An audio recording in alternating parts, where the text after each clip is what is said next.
দর্শক, আপনারা দেখছেন নাগরিক মিডিয়া, একটি ইউটিউব চ্যানেল। মাদারীপুর জেলায় দুর্নীতি দমন কমিশন দুদক কার্যালয় শুভ উদ্বোধন করা হয়। আজ 30শে মার্চ বুধবার সকালে এই অনুষ্ঠানের মাধ্যমে শুভ উদ্বোধন ঘোষণা করা হয়।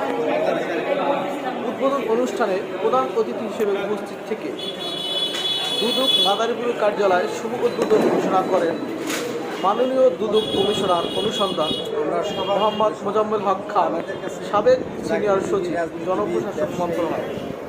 উক্ত অনুষ্ঠানে আরও উপস্থিত ছিলেন মাদারীপুর জেলা প্রশাসক ডক্টর রহিমা খাতুন ও জেলা পুলিশ সুপার মোহাম্মদ গোলাম মোস্তফা রাসেল ও দুর্নীতি দমন কমিশনের পরিচালক ও উপপরিচালক বৃন্দ সহ জেলার কর্মরত প্রিন্ট ও ইলেকট্রনিক মিডিয়ার সাংবাদিকবৃন্দ।